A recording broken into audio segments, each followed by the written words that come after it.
much, everybody. It's a great honor to have President Ferdinand Marcos Jr. of the Philippines, a great family legacy, and highly respected in this country. I know that because I have many friends in the Philippines, and there's great respect, or I couldn't say it, so congratulations. Thank you. We're going to be talking about trade. We're going to be talking about war and peace. They're a very important nation militarily, and we've had some great drills lately. We're back with them. I think I can say that the last administration was not getting along with them too well. They didn't get along with anybody. They didn't know. Honestly, they didn't know what they were doing. But we have some fantastic military relationships with the Philippines, and that's been reinstituted. And Pete, I would say that you couldn't be happier, right, with the relationship. Absolutely. Great partners. So I just want to say it's an honor to have you. We're going to talk about trade today, and we're very close to finishing a trade deal, big trade deal actually. And we do a lot of business with you. It's a lot of income coming in for both groups. But I was surprised to see the kind of numbers. They're very big, and they're going to get bigger under what we're doing and what we're proposing. And I just want to thank you for being with us. It's a great honor. You and your representative. It's really a great honor. We have a big announcement. AstraZeneca, the big drug company, is going to spend $50 billion, just announced $50 billion in the United States in order to build various places all over the country, big manufacturing plants, pharmaceutical plants all over the country. So that's an honor. And he said they did that because of the election and because of the fact that the tariffs are placed. So they're building their facilities in New York. $50 billion, that's a big investment. And it's going to be a very good investment. I have no doubt about it. So thank you to AstraZeneca. And with that, I'd like to have you say a few words, please. Thank you very much, Mr. President. Of course, we're all very happy to be here to once again reaffirm the very strong ties between the Philippines and the United States, ties that go back over 100 years. And considering the context in which we live these days, especially in my part of the world, this has evolved into as important a relationship as is possible to have. We must remember that the United States is our only treaty partner in the Philippines, and that has stood us in good stead over the years, certainly through the Second World War, and the cultural memory of all Filipinos, down to even the school children, is that our strongest, closest, most reliable ally has always been the United States. That is something that we value, that we are grateful for, and that we will continue to foster as we go on. With the leadership of President Trump, I am very confident that we will be able to achieve that.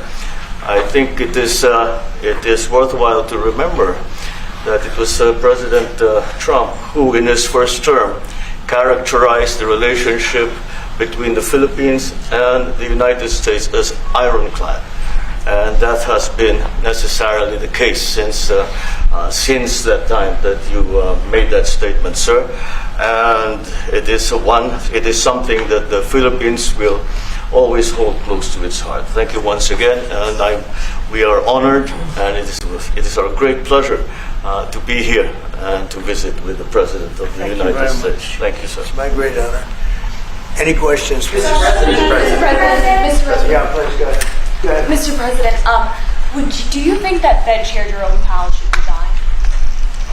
I think he's doing a bad job, but he's going to be out pretty soon anyway. In eight months, he'll be out. But I call him too late. He's too late all the time. He should have lowered interest rates many times. Europe lowered their rate 10 times. We lowered ours none. And it's causing a problem for people that want to buy a home. Look, our economy is so strong now, we're blowing through everything. We're setting records. You know that, you see that. And whether it's the Philippines or anyone else, we're setting records at levels that nobody's ever seen before. But you know what? People aren't able to buy a house because this guy is a numbskull. He keeps the rates too high, and probably doing it for political reasons. The only time I remember him cutting rates, he cut the rates just before the election to try and help Kamala or whoever he was trying to help. He probably didn't know. And he's building a building. He's $2.7 billion. They have a $900 million overrun. What is that? And that was given by Biden. That was another Biden deal. And this guy's building this building that's severely overrun. And what does he need the building for? Why does he need space for more people? So they did a big study the other day, and they called all of the great intellects and the great economists and all of the great everything. And it was 71, and only 2 got it right. Me and another gentleman that happens to be very smart. 69 people got it wrong, and the Fed got it wrong, more wrong than anybody. And he has these think tanks, and they build buildings for people that think. And it's really not thinking; it's a little bit of combination of thinking, but it's something you sort of have or you don't have. They don't. The job he's done is just terrible. He ought to raise interest rates. We should be at 1%. We should be leading the world. Instead, we're paying 4%. And if you look at what that means, that's over $1 trillion in interest that we have to pay. That with the striking of a pen, we would be saving more than $1 trillion. Is that right, Scott? Yes, Do you have sir. anything to say about it? Yes, sir. I called yesterday and this morning for the Fed to do a big internal investigation to understand not their monetary policy, but everything else. The Fed has had big mission creep, and that's where a lot of the spending's going. That's why they're building these new or refurbishing these buildings. And I think they got to stay in their lane. And I think that based on the way they cut rates last fall, they should be cutting rates now. It's inconceivable. I know the Fed very well that they can be spending $2.7 billion to build a building. They don't do anything. It's the greatest job. You show up one day, a half a day, you make a little speech. The economy's doing well. The economy's not doing well. We're going to raise interest. And he's got it wrong. That's why I call him too late. T-O-O, too late. And it's really too bad. But it is affecting people that want to buy houses, and that shouldn't happen. And Mr. President, And he should lower them. Those rates should be 3 points lower. That's what they should be, 3 points lower, maybe more than that. Mr. President, I would like to ask both of you Yes. one question. Mr. President Marcos, next year, Philippines is going to be the rotating chair of ASEAN. I wonder how do you plan to balance your relationship between the United States and China?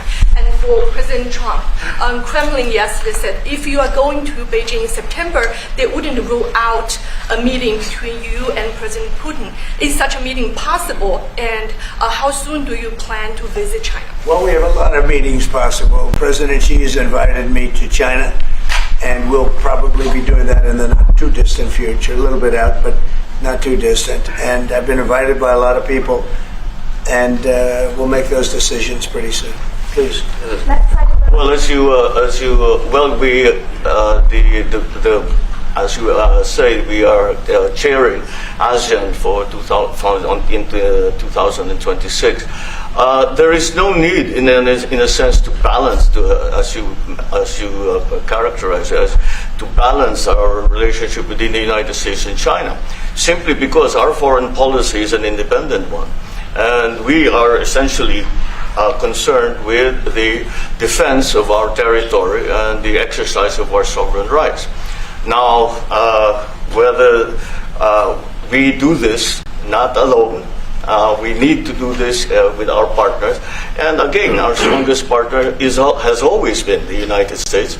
But of course, we are trying to form coalitions and multilateral relations so that those like-minded nations who share the same values as we do, who hew to international law, most specifically the UNCLOS,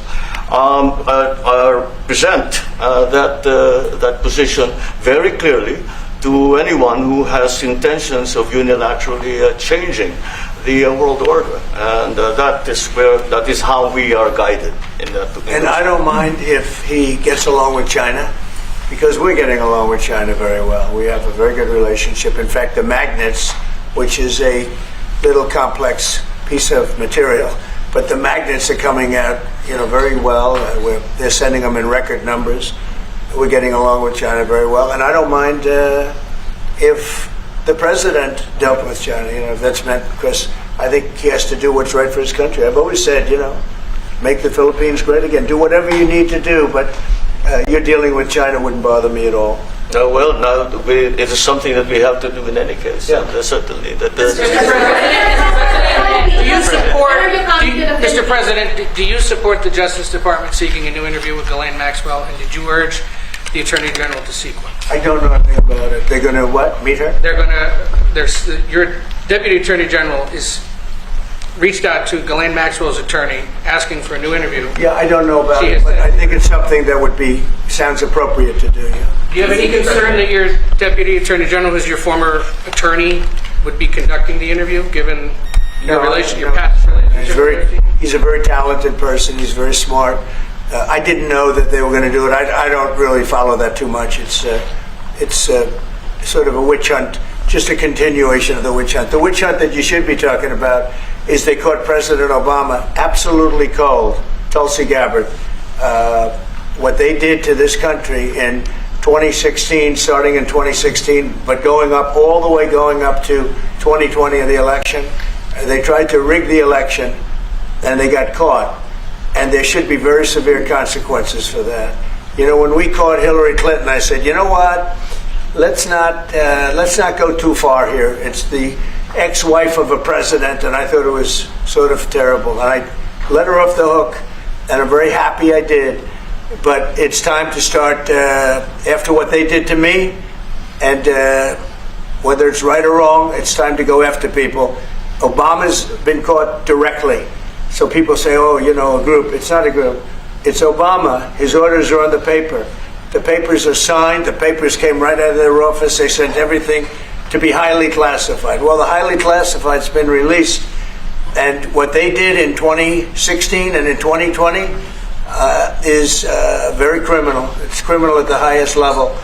So that's really the things you should be talking about. I know nothing about the other, but I think it's appropriate that they do go. May I ask you about that, Mr. President? Tulsi Gabbard has submitted a criminal referral to the Department of Justice. From your perspective, who should the DOJ target as part of their investigation? What specific figures in the Obama administration? Well, based on what I read, and I read pretty much what you read, it would be President Obama. He started it. And Biden was there with him, and Comey was there, and Clapper. The whole group was there. Brennan, they were all there in a room. Right here, this was the room. This is much more beautiful than it was then, but that's okay. I have nice pictures up that came out of the vaults. They were in there for 100 years. This is much more beautiful. We have the Declaration of Independence now in the room, which wasn't here. I guess people didn't feel too good about putting it here, but I do. But you know what? If you look at those papers, they have them stone cold, and it was President Obama. It wasn't lots of people all over the place. It was them too. But the leader of the gang was President Obama, Barack Hussein Obama. Have you heard of him? And except for the fact that he gets shielded by the press for his entire life, that's the one they... Look, he's guilty. It's not a question. I like to say... let's give it time. It's there. He's guilty. This was treason. This was every word you can think of. They tried to steal the election. They tried to obfuscate the election. They did things that nobody's ever even imagined, even in other countries. You've seen some pretty rough countries. This man has seen some pretty rough countries, but you've never seen anything like it. And we have all of the documents.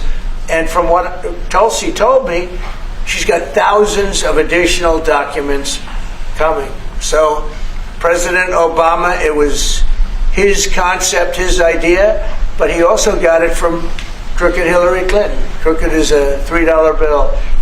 Hillary Clinton and her group, the Democrats, spent $12 million to Christopher Steele to write up a report that was a total fake report. Took 2 years to figure that out. But it came out that it was a total fake report. It was made up fiction. And they used that. The one thing they weren't able to do was and probably the only thing I respect about the press in years is the press refused to write it before the election. They refused to put it in. The Steele report was a disaster. All lies, all fabrication, all admitted, and admitted fraud. She paid $12 million and the Democrats for that report to a wise guy named Christopher Steele. He wrote a phony report, and they wanted to get that report in before the election. And I'll tell you what, I talk about all the time, the fake news, how bad it is. But in this case, they wouldn't do it. They saw it, they read it, and they said, we don't believe it. And it was only after, substantially, like a month and a half after the election, that it got printed, and it was a big wisp. It was just like a bang of nothing, because the election had ended. If that report had gotten published by the New York Times or somebody, and I respect the Times for maybe only this, because they're crooked as you can be. They're a terrible paper, a crooked, corrupt paper. But for this one moment, they said, this is bullshit, we can't put this in. And neither could any other paper. Wall Street Journal's a lousy paper, very, very dishonest paper. As you see, I'm suing them for a lot of money because they do things very badly. It's got a nice name, but it's really, in my opinion, it's a terrible paper. And it can be corrupt. But just so you know, they didn't take the Steele report. It was the dossier. Remember the famous dossier? I called it the fake news dossier. The news wouldn't publish it. And I'm amazed. They had 2.5 months. It was finished. 2.5 months. That was supposed to be what was going to happen. And it got published a couple of months after the election. And frankly, nobody cared too much about it. But that was a big thing. No, we caught Hillary Clinton. We caught Barack Hussein Obama. They're the ones. And then you have many, many people under them. Susan Rice. They're all there. The names are all there. And I guess they figured they're going to put this in classified information and nobody will ever see it again, but it doesn't work that way. And it's the most unbelievable thing I think I've ever read. So you ought to take a look at that and stop talking about nonsense, because this is big stuff. Never has a thing like this happened in the history of our country. And by the way, it morphed into the 2020 race. And the 2020 race was rigged, and it was a rigged election. And because it was rigged, we have millions of people in our country. We had inflation. We solved the inflation problem. But millions and millions of people came into our country because of that. And people that shouldn't have been, people from gangs and from jails and from mental institutions, people that we don't want in our country, people that we're getting out, dangerous people. 11,888 murderers, many of them 50%, more than 50%, murdered more than one person. I hate to say this with such a distinguished guest, but you know, they asked me a question. I got to answer the question. No, Barack Hussein Obama is the ringleader. Hillary Clinton was right there with him, and so was Sleepy Joe Biden, and so were the rest of them. Comey, Clapper, the whole group. And they tried to rig an election, and they got caught. And then they did rig the election in 2020. And then because I knew I won that election by a lot, I did it a third time, and I won in a landslide. Every swing state won the popular vote. But I won that all the same way in 2020. And look at the damage that was caused. How crucial is the ammunition hub, and how crucial is the ammunition hub that the U.S. plans to build in Subic and the Luzon corridor, considering that these will be built in areas that hosts strategic ports as well as military air bases? You're talking ammunition? Yes, the U.S. House Congressional Committee on Appropriations approved a budget. What's very important. Otherwise, we wouldn't have approved it. Sorry? Yeah, it's very important. Otherwise, we wouldn't. We need ammunition. We're going to end up in a few months, we'll have more ammunition than any country has ever had. We're going to have more missiles than any country has ever had. We're going to have all the speedy missiles. We'll have the speedy ones, the slow ones, the accurate ones, the ones that are slightly less accurate. We have everything.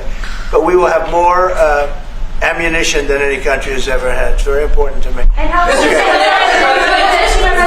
Go ahead, please, Red.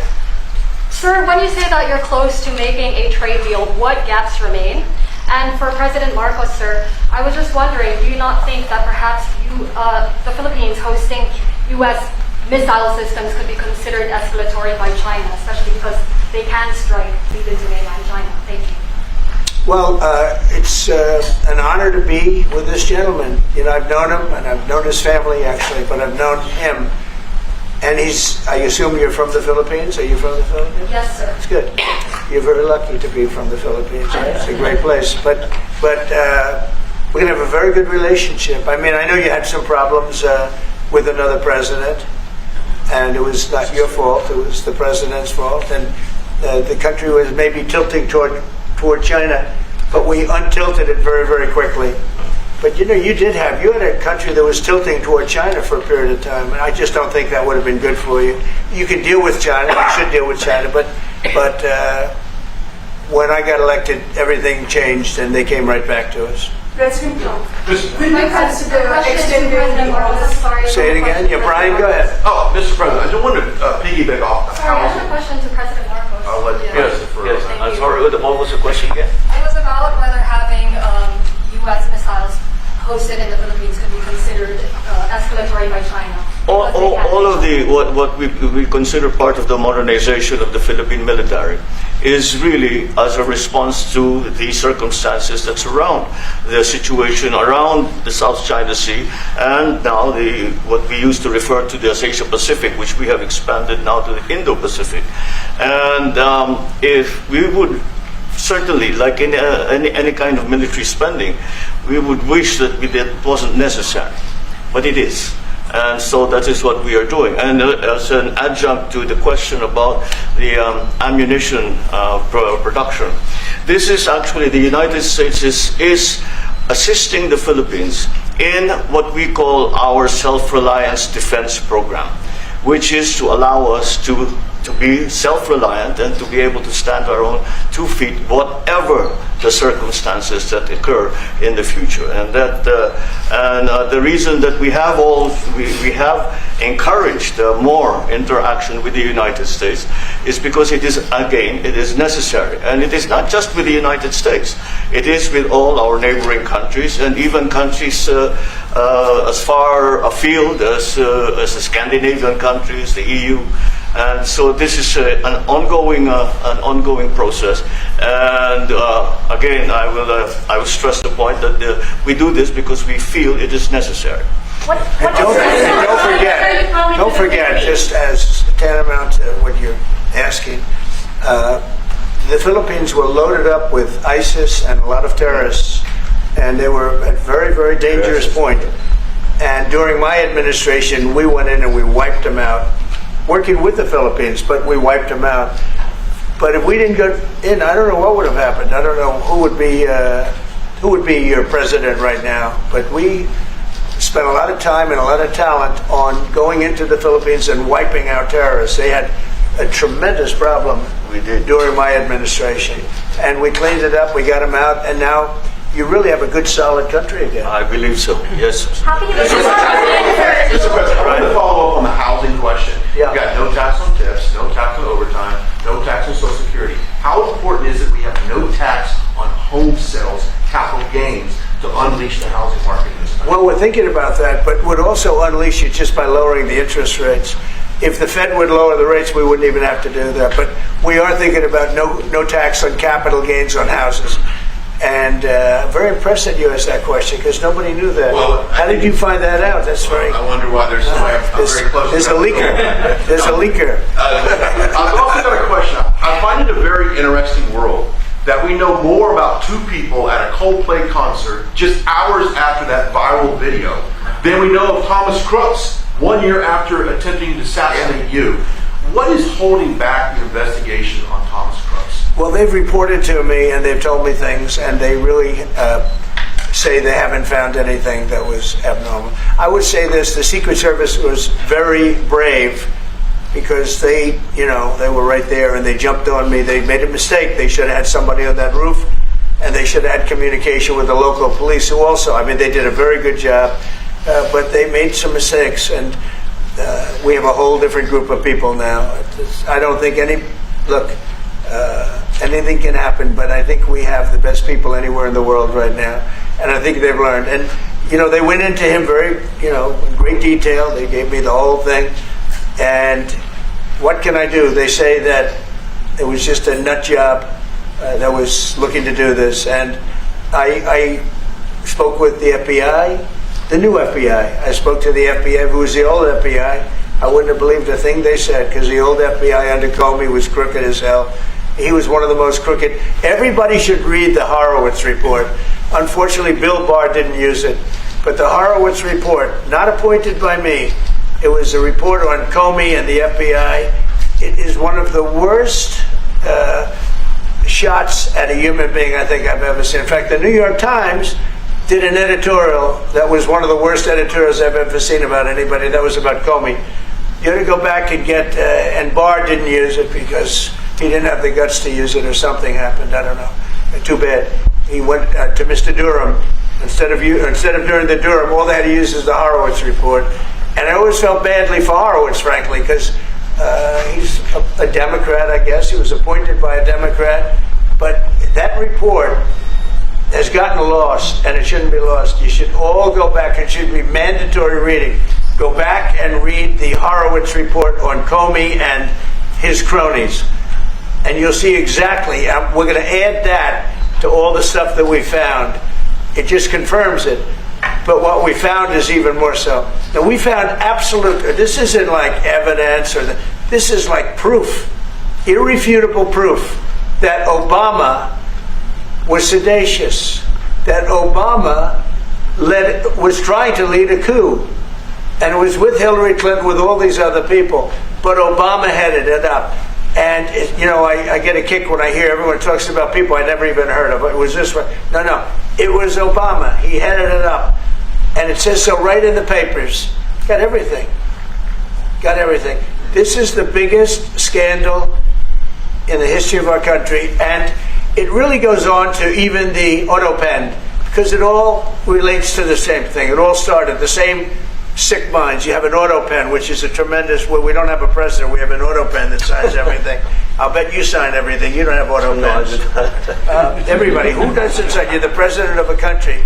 But it's all that whole thing, leading right up to the end of it is the auto pen. And the auto pen was used by people, and Biden knew nothing about it. They were signing documents that he knew nothing about. As an example, they released the Unselect Committee of Liability. The Unselect Committee spent 2 years grilling everybody, and then they destroyed all the evidence. You know why? Because the evidence made them guilty. And he gave them all a pardon. The Cheney, all the scum that was on the Unselect Committee, Cryan, Adam Kinzinger, and Democrats. And he gave them a pardon. Do you have something else, guys? I was just going to add one more thing on Adam Schiff. Director Pulte reports that Adam Schiff claims he lived in a one-bedroom apartment. Now, how does a family of four, and you're a developer, very successful developer, how does a family of four live in a one-bedroom apartment?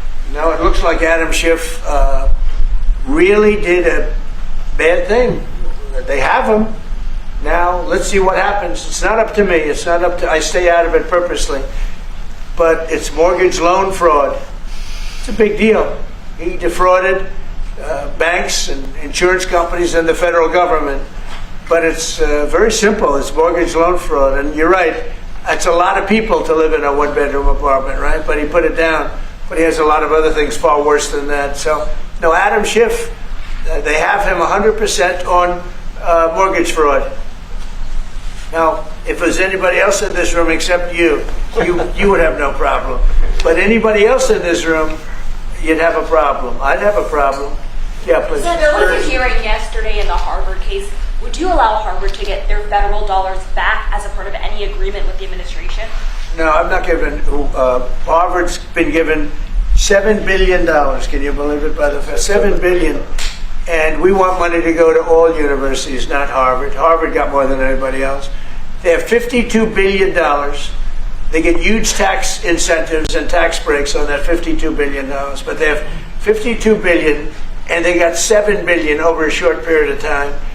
And we have a very hostile judge appointed by Barack Hussein Obama, a very, very hostile judge who knows exactly right from wrong. But we expect to win it on appeal. She hasn't given a decision yet, but she's very hostile.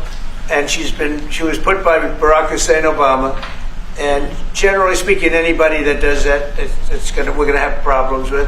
So we don't expect to have. We won the case yesterday. Anybody that was there that was a neutral would say we easily won the case. But a lot of the case, and a big part of it's going to be how much money Harvard gets in the future. That's not part of the case, and they're not going to get very much. Mr. President, where are we in terms of negotiating about the reciprocal tariff? How far are we? With who? With the Philippines. Yes, sir. How far Are you from the Philippines? Yes, sir. I'm Good. from the Philippines. How far are we from achieving Well, free it's tough. trade He's a very tough negotiator. So far, we're not there because he's negotiating too tough. In fact, I used to like him better than I do now. He's too tough. But we'll probably agree to something. But he's strong, a strong negotiator. He loves your country. Mr. President, When are you calling No, the no, Philippines? please. You talked a lot about the severe consequences that those who are involved in the Russia hoax must face. In your view, sir, what are the next steps now that these documents are out there? Tulsi Gabbard? Well, the Justice Department would have to act. And we have a very competent, very good, very loyal to our country person in Pam Bondi, very respected. And it's going to be her decision. Just a follow-up to that, sir. Christy Nome is in New York City visiting an off-duty CBP officer who was allegedly shot this weekend by an illegal alien who came into the country during the previous administration. Right. What is your message to any local leaders who continue to push sanctuary city policies after this nearly tragic incident?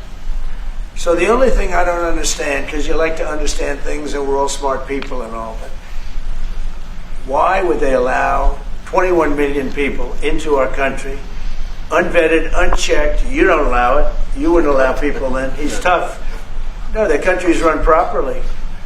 Biden and his group of thugs, and I don't think it was Biden, I think it was the people that surrounded that beautiful Resolute desk right behind you. They allowed 21 million people, probably much more than that, and many of them came from jails and gangs and drug dealers and mental institutions, insane asylums. Many of them are very sick. 21 million, probably 25 million, probably even more than that. And we're getting them out. Many were murderers, as I said. They killed people. Many killed more than one person. Stone cold murders. I don't understand why they would have allowed that. There's only two reasons. The vote. Is there one voters? It's one reason. I don't think they would have done it for that because they cheat. You know, they're so good at cheating, they don't need that. But the vote, and the second reason is they hate our country. I think they hate our country. I actually do. And it's the biggest problem. I mean, much of our time is spent with, you know, we have the strongest border anywhere in the world now.